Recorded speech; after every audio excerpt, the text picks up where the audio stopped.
So good to see everyone virtually. Some very dear and old, I shouldn't say old friends, that's not politically correct. There's some very dear friends on the call and some new friends, and I'm indeed blessed to be in this moment. So thank you all for allowing me the privilege of hosting today's special nonprofit sector leader call, celebrating Black History Month. Imagine that that I get to be sitting here in this moment with my friends. So this is a great way to ease into the afternoon. I get the privilege of hosting this call as a benefit of being the president and CEO of United Way of Southern Nevada. And that has in fact been my life's greatest honor to date. And I'm so grateful to the board and the staff of the United Way of Southern Nevada for helping to bring me along and supporting me all this time, my long 4 months at the helm of United Way of Southern Nevada. But I'm settling in and thrilled to be able to actively engage with the nonprofit sector calls and look forward to seeing many of you in the weeks and months and years to come. My journey, and I was told that I'm supposed to share it briefly with you, was one, I believe, rooted in faith and fate. I grew up in Las Vegas. I'm a son of the Las Vegas Valley. Grew up on the west side in North Las Vegas. Went to college, came back, had my first professional opportunities here in Las Vegas.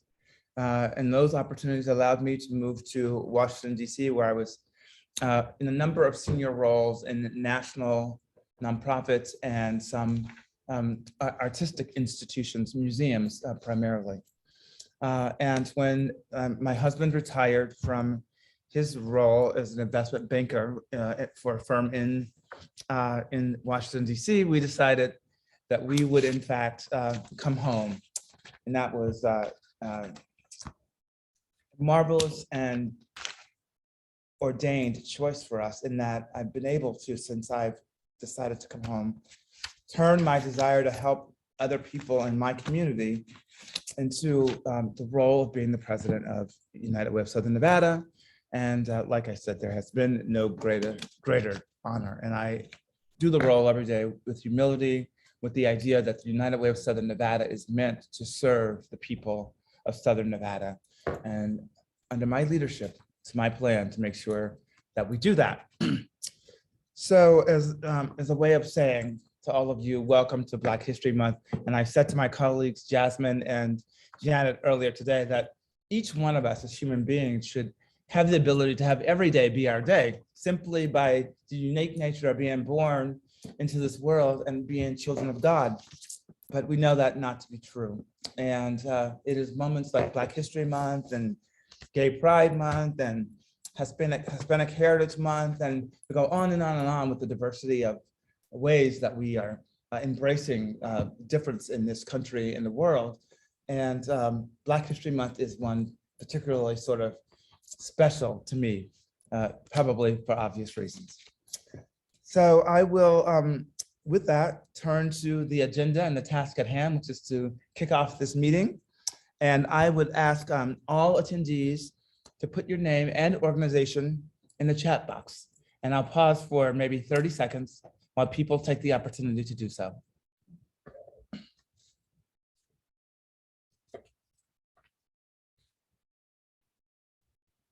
Okay, are we ready to start the program?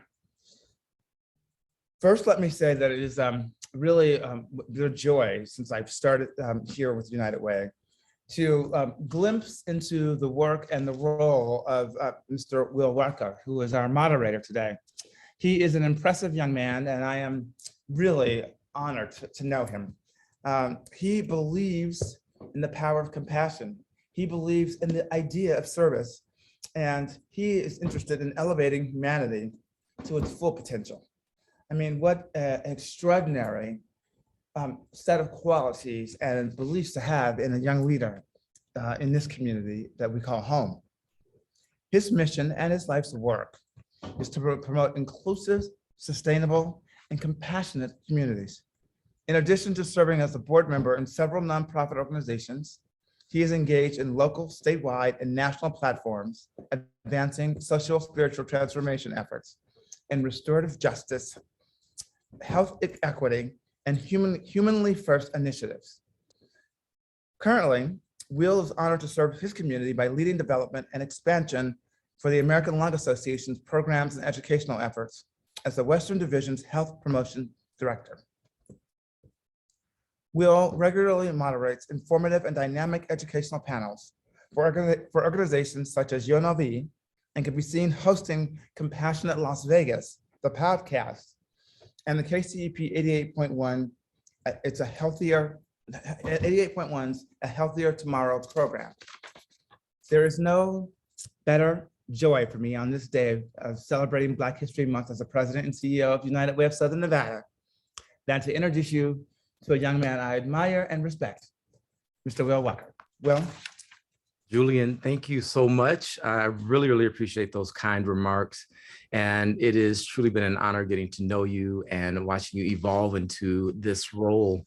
Thank you for serving our community and coming back home. Good afternoon to everyone joining. It's so wonderful to see all of your faces and to read all of your names. This is such an incredible moment, Black History Month. And as Julian mentioned, my name is Will Rucker, and I do have the privilege of leading Compassionate Las Vegas into the future, which is our community. And so what I'm excited about for today is that Black history isn't just about our past, but it really is about our future. And so if I was able to create a new word for what we're doing here, I certainly would, but I can't. So I will just give you the spirit of it, which is possibility, which is we stand on the shoulders of incredible humans that didn't just start with those who were enslaved in our country a few short 100 years ago, but it started at the dawn of humanity. And Black people have been creating history since history began. So to honor the accomplishments and the potential is something that I'm grateful that we get to do each year in February, and that it doesn't stop on the 28th or occasionally the 29th, but that it continues all year long, and that it's truly a part of our DNA and the fabric of not just our community here in Las Vegas, but the fabric of our nation and of our world. So again, thank you so much for joining. Thank you for the kind introduction. And with that, I'd actually like to ask our panelists to just do quick self-introductions. And these are individuals who are absolute giants in our community and whose reputations speak for themselves. But I'd like to start with our very own Nevada State Senator, Pat Spearman. Thank you, Will and Julian. And I'm honored to be on this Zoom meeting, this call for Program for Black History with such an august body. I was just skimming through and looking at all of the organizations, and I think many of you I have worked with in some capacity while being in the state Senate. And for those of you for whom I have not, I look forward to the pleasure of doing that either as your state senator or as the next mayor of North Las Vegas. I am Senator Pat Spearman. I served our country in the military for almost 30 years, 29 and a half. I served in the capacity of military police officer. I served in various and sundry places across the world, and my final assignment in the military was at the Pentagon, where I worked in the Army Operations Center. That's also known as the brain or the nerve center of the Army. I am also an ordained minister. I came to Nevada when I retired to pastor a United Methodist church, and pastored that church for about almost 10 years, and left the United Methodist Church because I really felt that I needed to be my authentic self. And at that time, the United Methodist Church did not recognize same-gender loving people.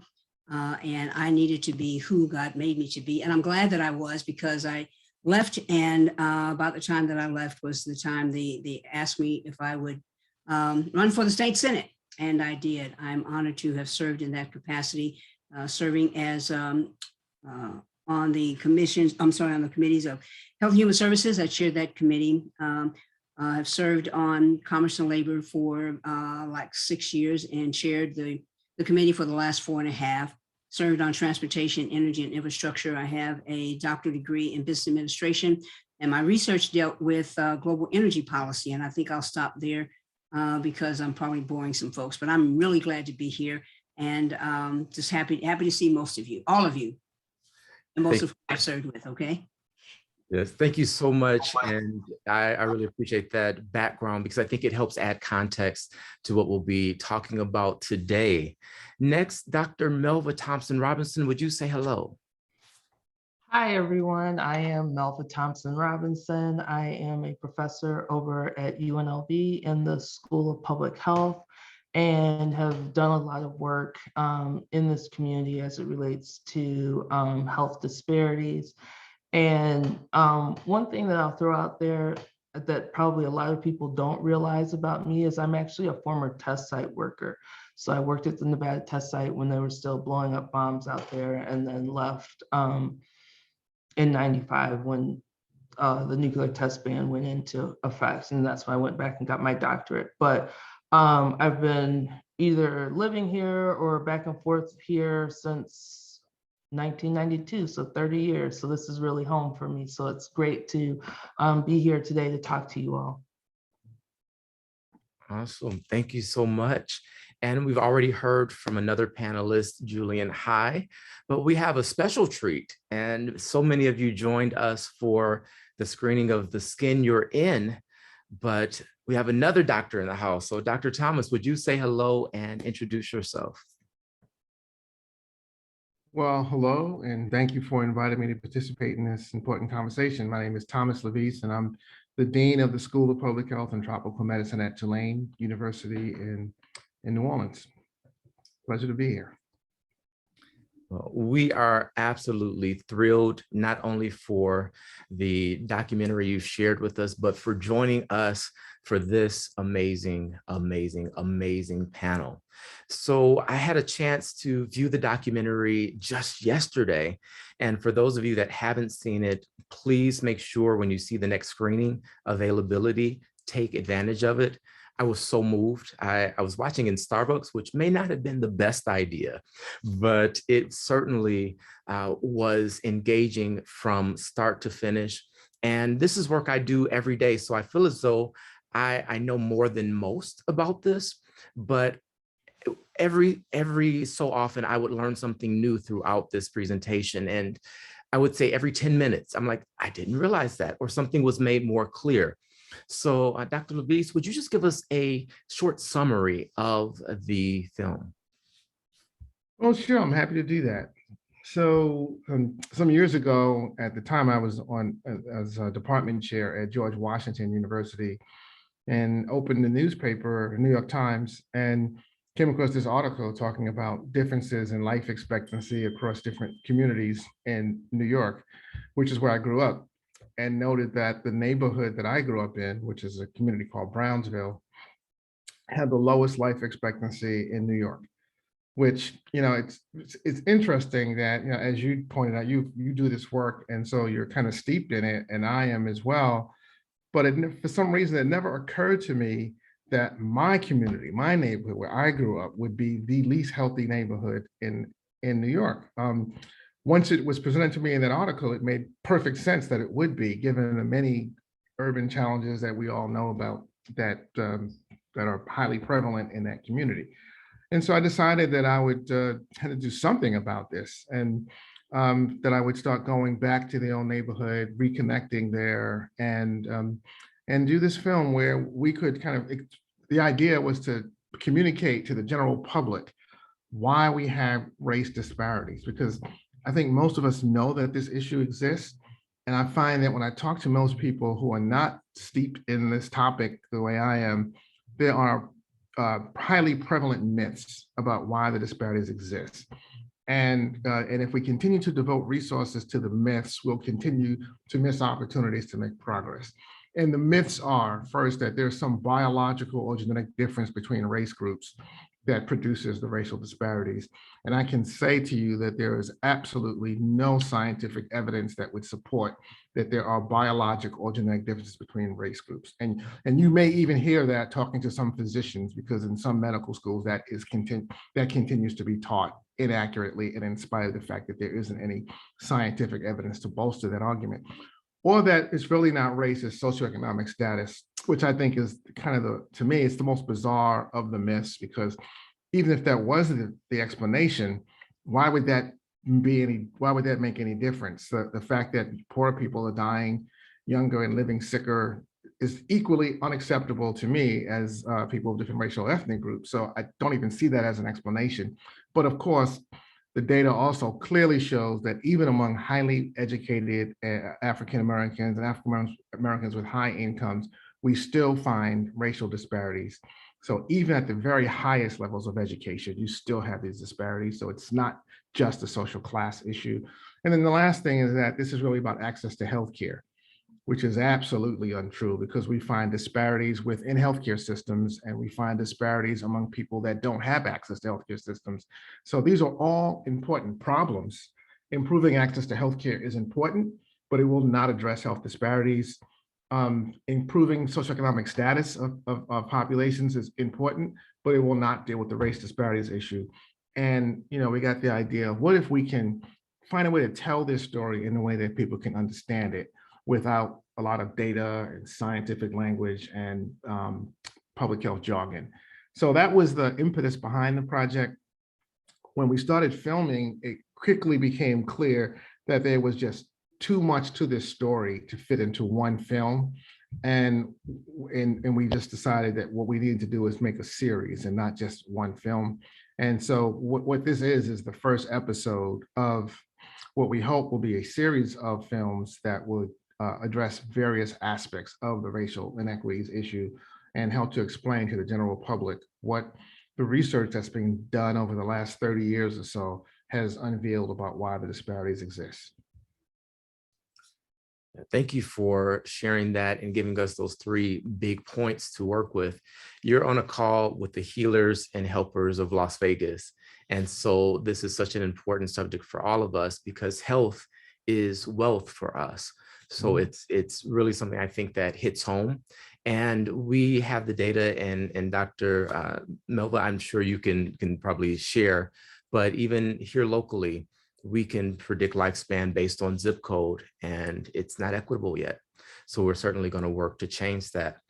I wanted to turn to the question of, what does Black History Month mean to you? And Dr. Thompson-Robinson, if you would start with that. Sure. So that's a very interesting question for me, because for me, it is about a time of reflection and being able to think of how far my family in particular has come. So my mother's parents were born in the 1800s in segregated South Carolina. My parents went to segregated schools in South Carolina, even to the point of when my mother wanted to get her master's degree, the state of South Carolina paid for her to go to Temple University to get her master's so that she would not attend the white universities in the state of South Carolina. And you take it a step further, and I end up getting my doctorate from the University of South Carolina. And so it's a time of reflection, because at the beginning of January, one of my cousins, who's a Capitol Police officer, was featured on NBC Nightly News talking about the insurrection on January 6th. My own son was on TV talking about his name, image, and likeness deals that he has as a member of the UCLA football team. And I told my mother, I said, my grandmother, your mother, would never understand where her great-grandsons are. She would never understand that they were on NBC Nightly News talking about their experiences. My grandmother would never understand where I work and, where my kids go to school, because that was not allowed when she was alive. And even though that was transitioning in the 70s when she died, she still was, afraid that you could not interact with white people in the way that we do now because of the history of slavery, the history of the Jim Crow laws, the history of lynching in South Carolina. So for me, Black History Month is always about reflection, but it's also now with a child in high school who's reading the 1619 Project. And she, there are times she sends me text messages during school. Mom, did you know this?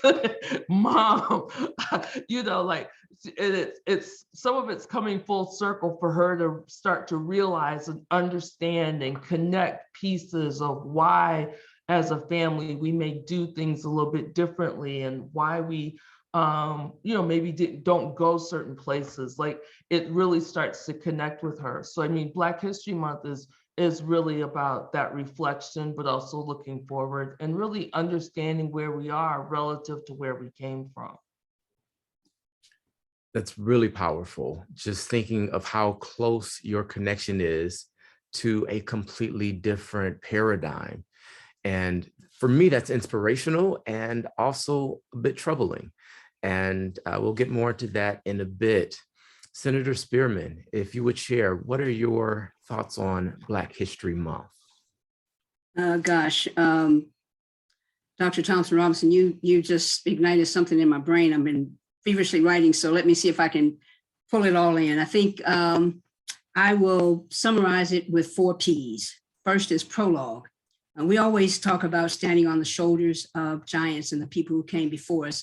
And that is a good metaphor for beginning the conversation. But I always go back to, so what does that mean? What do we owe them? Because they did some things that paved the way for us. I know sometimes I hear people saying things like, well, you ought to, the older generation should just pass the torch. And I tell people, you will have to yank this torch from my fingers because I'm not passing anything. And the reason I'm not going to pass the torch is because we still live in a world with so much darkness, discrimination, and segregation, and all those sorts of things. I think that it's going to take my torch, your torch, and the next generation after that. All of us have got to carry the light so that we can make this world a better place. So I'm going to hang on to my torch, and I'm going to light as many torches as I can along the way. So the prologue is we're standing on their shoulders. What do we owe them? And we owe them something. We owe them a lot. For those of us who, and I'm listening to Dr. Melva, people who couldn't go to the schools that we take for granted that we can go to now, you're right, would not understand it. And the unfortunate piece is that we have not taken the time as a nation and even as a people to go back and reflect on the sacrifices that were made. And so some of those sacrifices have been cheapened by people saying, so what? So always remembering there's a prologue to where we are right now. The next thing that I would say that it reminds me of is the passion. We have to keep hope alive, but we also have to keep our passions alive. We have to remember why they went through what they did, because when you don't remember history, you're always condemned to repeat it. We talk about, the insurrection of January 6th. That is so much like 1863, 1862. And if we don't stop and remember that and remember what took us to that place, and what took us to that place was really ignorance of the fact that we are all God's children. And some of the things that happened to people during that time, that was very painful, but it fuels our passion. I think about some of my own experiences when I was a freshman in high school and integrating one of, I think we had about 15 people, Black students at that time. About 15 of us that integrated a white high school in Alabama. And it was not fun. It was not easy. As a matter of fact, it was probably one of the most painful parts of my life. Just knowing that, one human being could be, could hate another human being so much so that they would say and do things that would try to stop us. I refuse to be called, and I'm going to say the word that I usually don't, but I refuse to be called nigger. Okay. And I could say the N word, but I say that purposely because I need people to understand, you know, how much venom is contained in that word. And so I was called that, but I refused to let them do that. And so I was sent to the principal's office almost every other day, because you're not going to call me that. You're going to call me by my name. And if you can't say Negro, then say Black. Okay. Say Black like the crayon in the crayon box. So that was a very painful time. Another painful time in terms of fueling the passion is the fact that as a woman, I've had to endure a lot of things just because I was a woman, but being a Black woman, you know, put me further down, if you will, the line in terms of who you owe something to.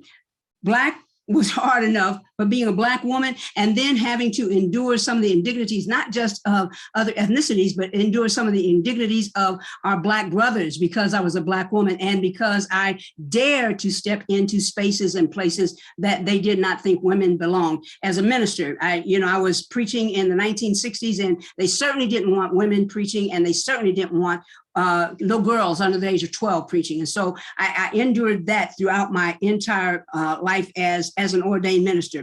And then you bring on, you couple that with, and there's certain intersectionalities here that just compound the pain that really fuels my passion, being a member of the LGBTQ community. And I often say to people, you can't be any more marginalized unless you were somebody like Daffy Duck or another Disney character, because, all three of those, when I walk into a room, I challenge anyone who has any type of prejudice. I challenge all of that. And for some people, all three of who I am, all three of those persons who I am, that challenges them so much that they become so uncomfortable that some of the questions that they ask, and even not questions, maybe just some of the looks. And so that still brings about a little bit of pain, but there's more passion there because I am determined that as long as I have breath in this body, I'm going to continue to fight the fight for equality for everybody, because no one should be subjected to the type of indignities that I or anyone else in any one of those categories, because of ethnicity, because of gender, because of affectional orientation. All of that is wrong. And so the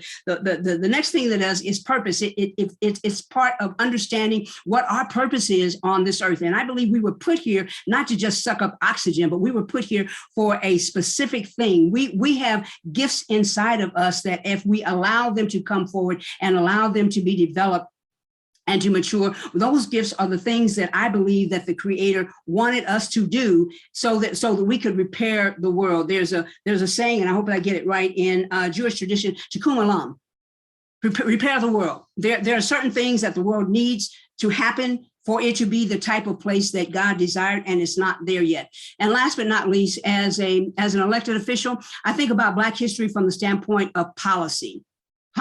What are we doing so that we can dismantle the system of racism that is so pervasive that you can look at Brownsville, New York, you can look at North Las Vegas, Nevada, you can look at Columbus, Ohio, you can look at Miami, Florida, you can look at Los Angeles, California, you can go to any state in this country and you can find the same things there. And you find the same things there because the system of racism that was put together long ago still exists. And we all have a responsibility, not just to challenge it, but to dismantle it. In 2020, I think it was, when we had one of our special sessions, I introduced a bill and we did vote on it, and it passed unanimously out of both houses in the Nevada State Legislature. And that bill was declaring that racism is a public health crisis.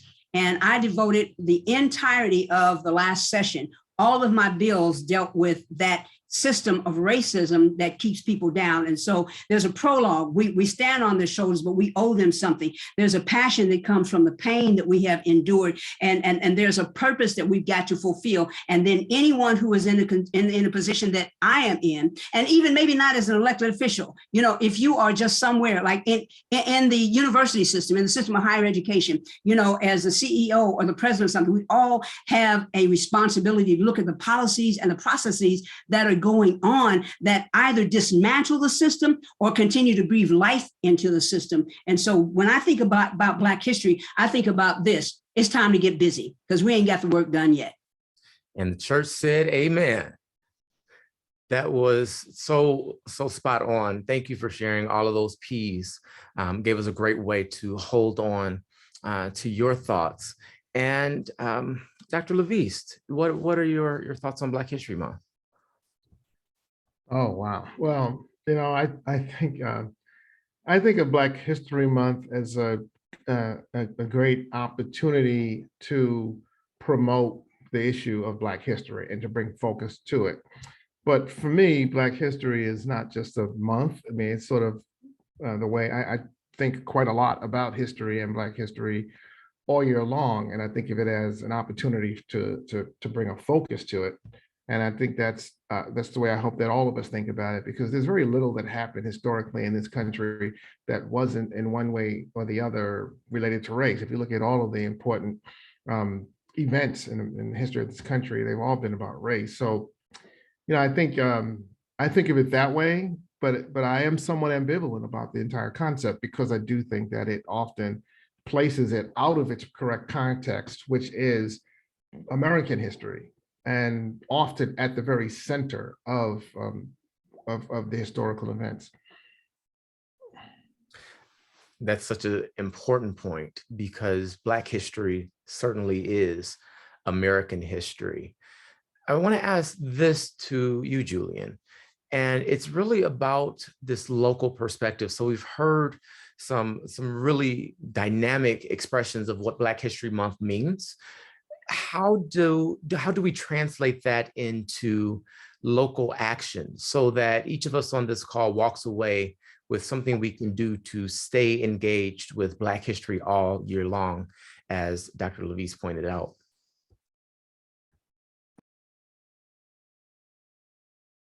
And if you could open your mic for us. Sorry about that. I thank you for the question. I think in this moment, the Southern Nevada Valley is having what I will bet you a dime to a dollar, as my grandmother would say, that this is a moment that will be remembered in the history and the evolution of this community, where you have a PhD African-American woman at UNLV, a Black woman Nevada State Senator, a young man like you doing amazing things in worlds that I couldn't even have dreamt of when I was your age, or even knew existed when I was your age. And then I've been blessed enough to come into the role as the first African-American CEO of United Way of Southern Nevada. Not because I'm in the role, but just because it's an extraordinary moment. First of all, that it took until 2021 for that to happen. And secondly, I just have to stop for a moment and pause and send a shout out to Senator Spearman, who in some ways is maybe more responsible for me having this job than I am. When I had a conversation with her about being interviewed for the role, and she said to me, "You go to that interview, and the thing that you're selling is yourself, and you're not even selling that." She said, "You just go and you tell them who you are and what your experiences are as a Black gay man, and that alone is you're the number one candidate. You don't even have to think about it. It's yours." And so when I think about sitting on the shoulders of giants, my giant is sitting next to me virtually, and has given to me my life's mission in a way, because she instilled in me, even at 52 years old, that I was worthy of being at the table, and that I was worthy of leading an organization. And that is what we have to do every single day. And that's why I take every single moment I can with every single young person, Black or white, straight or gay, Latino, Chinese, Asian, whatever, to say, you matter, and that your potential matters in this community. And that's the work that has to be done. And it has to be done in the work of our hearts and of our souls, in addition to our intellect. And that's why I think the work that you guys do with Compassionate Las Vegas is so incredible, because you're really teaching and really instilling in the community a value that perhaps we've been missing for too long, or have forgotten about in a way. And so that, to me, is the work that all of us have to do as community leaders and people who are, if you're not even a leader, if you're a follower, because there's some valuable followers in the world who have important places. We're meant to approach everything that we do with kindness, compassion, and empathy for others. And every organization, from the boardroom to the playground, should be teaching that. And I think that that moment and that tipping point is happening here in Las Vegas right now. And I'm so very thrilled to be a part of it. But a part of it has to be having conversations that address what the issues are and tell the truth. And those stories are being told by important academics, filmmakers, and writers. I have a bunch of writer friends from California who have done important projects around any number of issues. And that's really where it has to happen, is at the community level. And we're lucky to have people who are committed, like the people on this panel and Dr. LaVeist. I mean, it's just really an incredible moment for me, a child of Southern Nevada who, my parents moved here. The town was segregated. They had to live on the west side. They didn't have a choice where they lived. And that was true. My brother went to segregated schools, and he's just 7 years older than I am, and didn't go to an integrated school until he was, I think, 12 years old or something. That's amazing to me, that is our history in this day and age. But if we don't talk about it and let people know how far and how fast we've come in some ways, especially in this community, I think that we're missing an opportunity. Wow, I didn't know that about your conversation with, I'm calling her Pastor Pat for the rest of the call. And you know, that's what she does. And that's what you do as well. You provide, to borrow from what she mentioned earlier, you're not just passing a torch, you're lighting others. You don't have to release yours in order to let others shine and continue forward in this movement. And what really struck me about your comment is Black history and some of the things that we really are talking about isn't history in the way we think of history as being so far down the road. We're learning about ancient history. Like this is our parents and our grandparents, and in your case, brothers and sisters that have experienced the things that we're talking about. And that's why it's so important for panels like this to exist, so that we can share this information and keep this truth alive, that we've come a long, long way, and we've done it in a short time, and we're not too far away, too far removed from it to still have work to do. So Dr. Thomas-Robinson, I want to ask you how your work can be uplifted. You've done such amazing things with coalitions and creating space in this arena. How can we stay engaged in Black history? So I think there's probably several ways. And I think one of which starts sometimes is as we're sitting at the table and we're talking and we're making decisions, it's looking around to see who's there and who's not there. Representation is important. People being at the table and having a voice and sharing what needs to be done and what needs to be said and what's impacting the community is an important piece. And, you know, it may not seem like history to some of us, but for others, again, we're in 2022 and we're talking about the first African-American is doing this and the first African-American is doing that.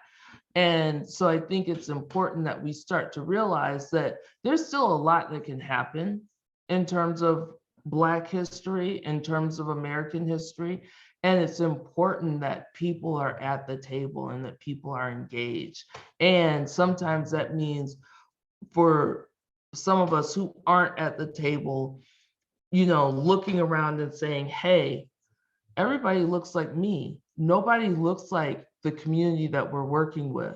Let's invite some people in and have them as a part of that conversation.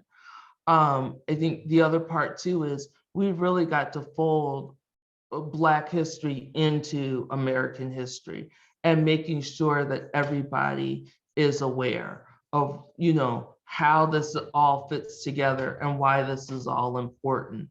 So, you know, when it never fails, when I go to Washington, D.C., if nothing else, I'm going to the Martin Luther King Monument, but I'm also probably going to one of the Smithsonian's.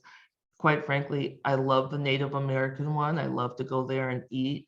I haven't made it yet to the African American Museum, but I mean, there's opportunities to learn about what's going on and what's happened. and to sit down and crosswalk all of that. How does that all fit together? How did we all end up like this? And continuing to push for conversations about race, about racism, about what is it that we can do and how can we all work together to do this. We talk about health disparities and everybody's doing all of this stuff, but I'm sitting back going, okay, but is it really working? Because the numbers are getting worse. People, African Americans, Native Americans are the sickest in our community. And I think sometimes people get lulled into the sense of, oh, well, Melva, you're not sick. That, you know, oh, things must be fine. And the reality is you don't know what medications I'm taking and you don't know what issues I'm dealing with. And so you're making these assumptions and not really knowing and understanding, or not knowing and understanding what my friends and family are going through. So I think we need to really kind of, you know, become engaged, become active in terms of looking at who's at the table, and then really starting to say, what is it that we are doing and what can we do better? Dr. LaVeist gave us a few really universal myths around what was featured in The Skin You're In. Does any of that resonate for you here on a local level? Sure. I mean, you know, all of it actually does. Like, you know, there's a lot of myths that people have. I think there's also a lack of understanding of just how Las Vegas history came to be and how we came to be. So there's this, you know, like you mentioned, not realizing that Julian's brother went to segregated schools and not understanding, you know, the importance of the historic West Side, because that's where the African Americans could live. And even to the point where our entertainers in the casinos also had to stay on the historic West Side because they couldn't stay in the casinos and in the hotels.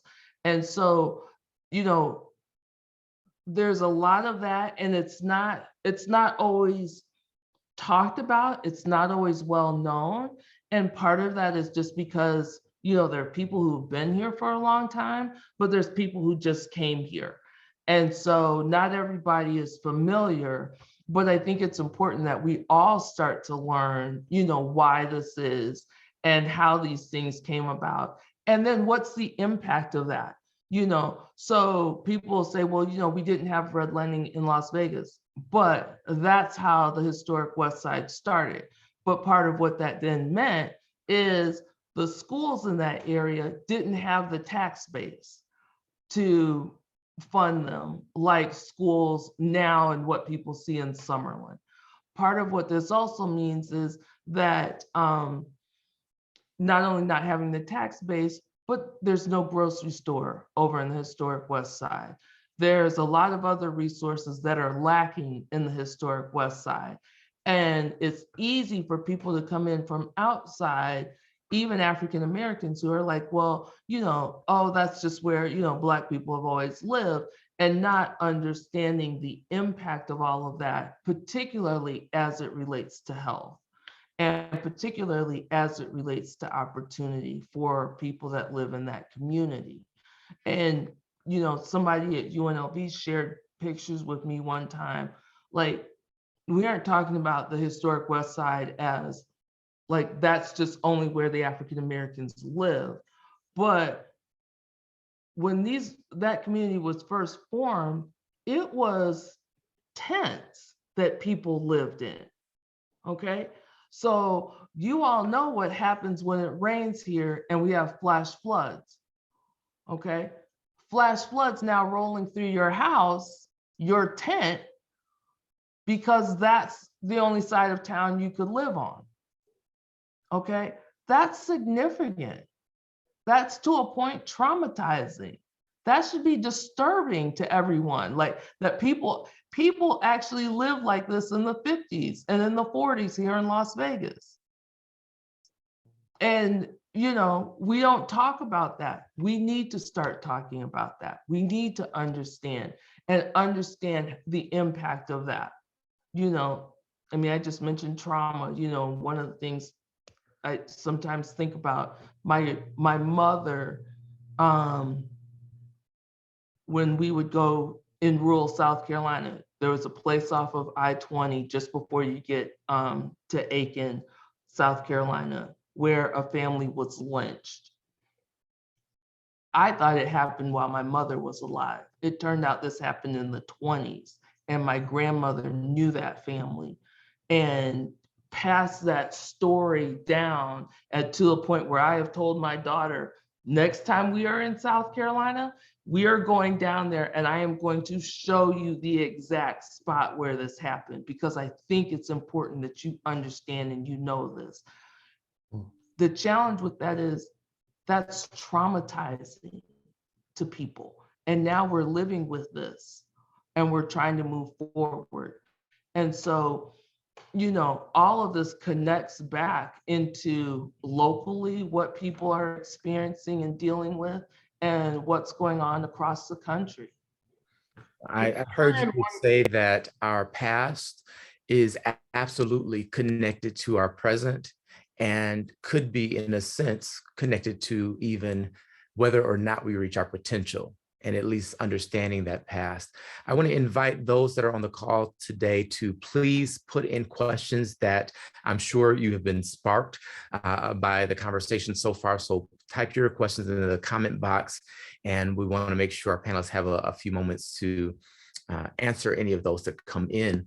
But before I get to any of the questions, I did just want to open up, and Dr. LaVeist, for you to start with this, but resources where we can learn more about these health disparities and what we can do to create a more equitable world for all of us.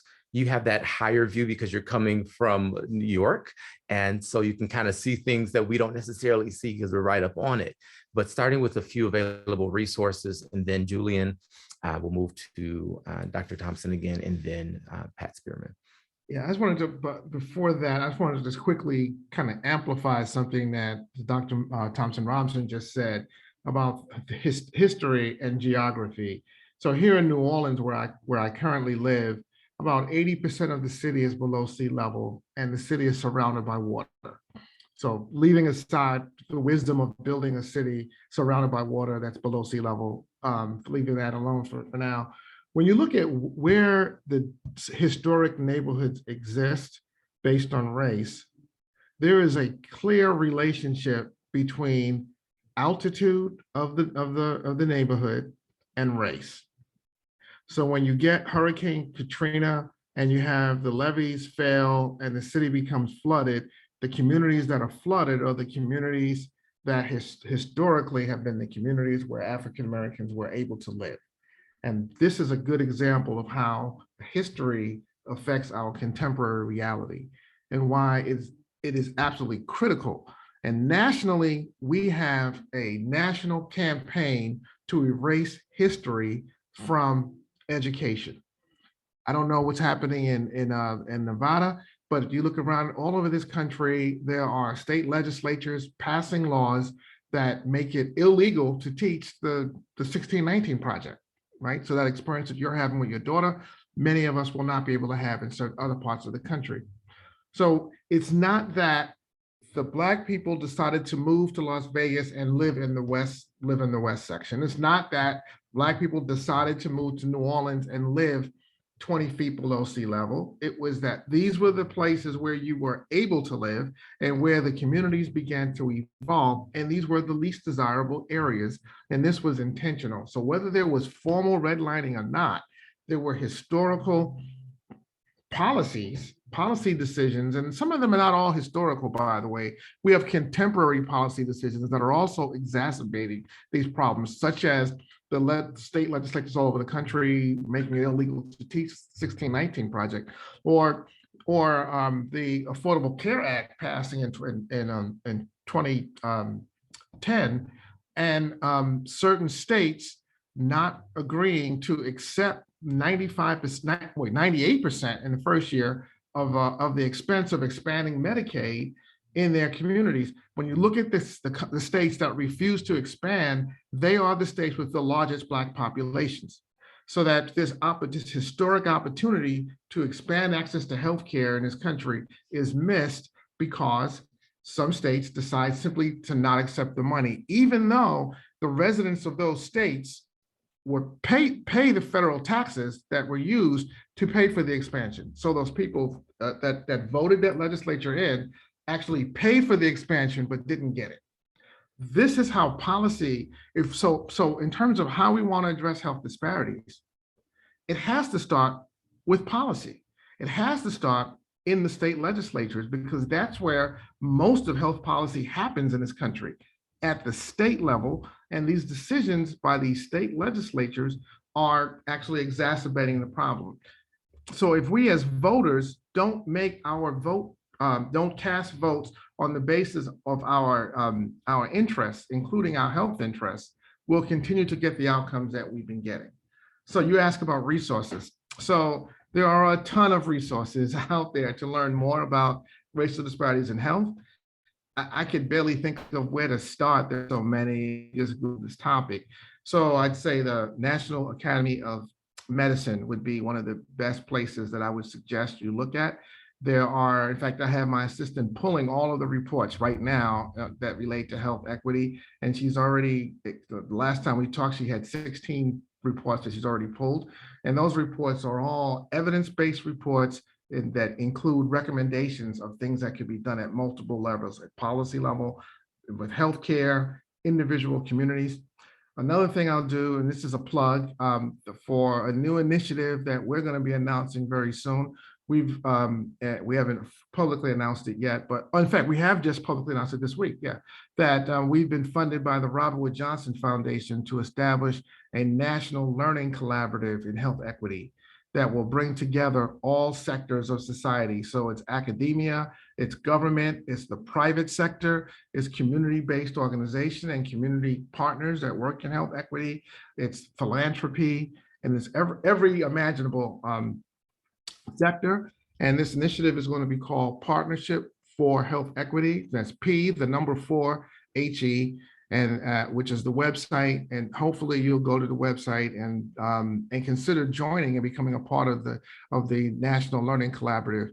It is free to join, and as it rolls out and evolves, you'll learn more about what we'll be doing. But if you go to the website, you'll at least be able to see, get a flavor of where the initiative is going. Awesome. I'm glad you gave that plug. I was trying to get you to say the skin you're in is a great place to start too. The skin you're in is another great place to start, tsyi.org. And we'll certainly be linking those two websites so that you'll be able to get from one to the other as well. Perfect. Thank you so much. And Julian, what are some other resources perhaps United Way can link to, maybe around cultural competency? Well, I'm just going to be very transparent and say that we're doing some work around diversity, equity, and inclusion within our organization here at United Way of Southern Nevada, just like United Way Worldwide, who's now has its first African-American female CEO, who started around the same time that I did. But I would like to go a little further with you, Will, and say that my commitment is to really embrace this issue of collaboration on healthcare and equity issues. One of the things that United Way really feels like we have a strong role to play in this community is being a collaborator with other nonprofit partners and agencies around and governmental entities and business. And so to the extent that we can be a champion in making sure that the conversation happens in the Las Vegas community around this issue, you have my commitment today that we're gonna work on that and can do something meaningful in the area to make sure that we're helping to move the needle in the conversation around healthcare equity and equity for everybody, quite frankly. And I'm not saying that we're going to become the NAACP. That isn't our role, but to the extent that we are the connector of multiple kinds of entities, a takeaway for me from this conversation. And so thank you to my very smart, very accomplished fellow panelists for just an enlightening and inspiring conversation today. But that is what my sort of takeaway from today is to the community. And you can always go to UWSN.org to look and see what we're doing in a number of issues and funding and funding in a very transparent way. So that's probably the best answer I can give about resources to answer your question directly. Is UWSN.org and go to our community impact part of our website, and you can see all the places where we've been trying to demonstrate our commitment to diversity and fairness throughout the Valley, because we've increased the number of funded agencies from 7 to 44. I'm happy to report, and this is the team who was already in place before I got here. They were working in areas that previously had not been worked in with ethnic minorities and others in the community. And I am proud to lead that team. So. Perfect. Thank you so much. So I see a ton happening in the chat. So thank you to everyone that's putting those resources in. And Senator Spearman, we've only got about 2 minutes left, but I want to make sure we give you an opportunity to say anything that you wanted to close us out. Yeah, first of all, it's not a good idea to give 2 minutes to a preacher, okay? So a couple of things. I put a couple of resources in there. Nevada Office of Health and Minority, Nevada Office of Minority Health and Equity. That's the resource that I'd like for you to go to. And then there was a bill that I had last session that it passed, Senate Bill 341, that totally revamps the way that we look at healthcare in the state of Nevada and make sure that we are looking not at just sick care, but we're actually looking at healthcare. I also like to say, just based upon our conversation today and then ongoing conversations, I think it's important for us to remember that when we sing the song, "We Shall Overcome," the third verse in there has got to be, "We must continue to overcome," because we have not yet arrived. And so it's not time to sit down and take a break. What we do is we look at the landscape, see where we've come from, look at where we've got to go, and then link arms and keep going further and further.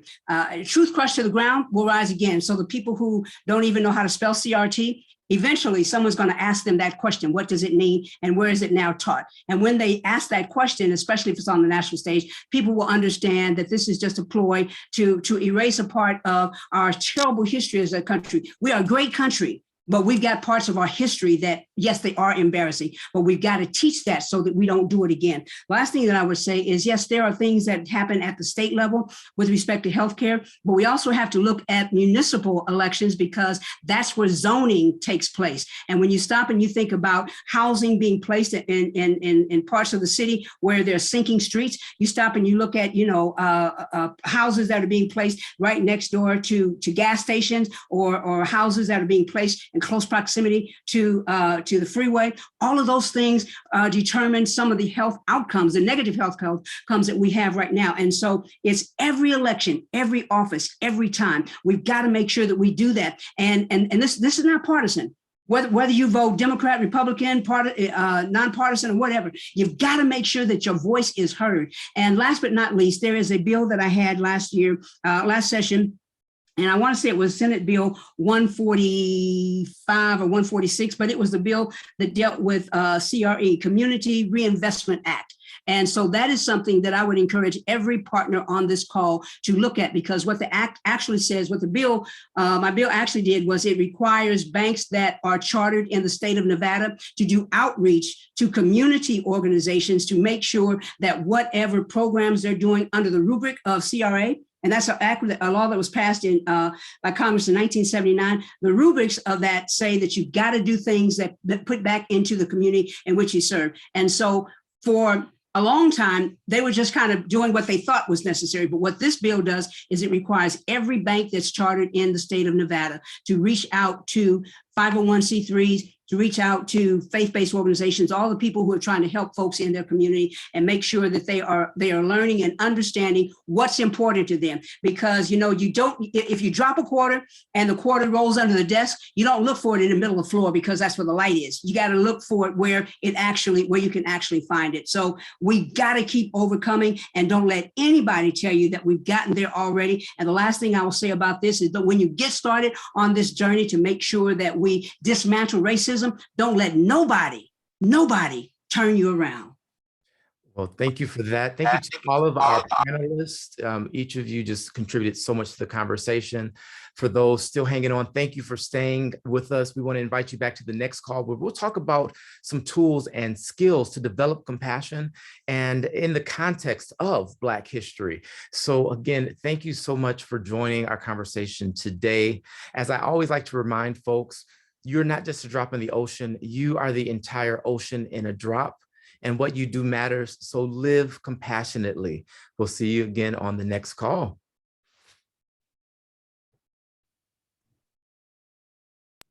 Thank you. Thank you, Will. Thank you very much. Good day, everybody.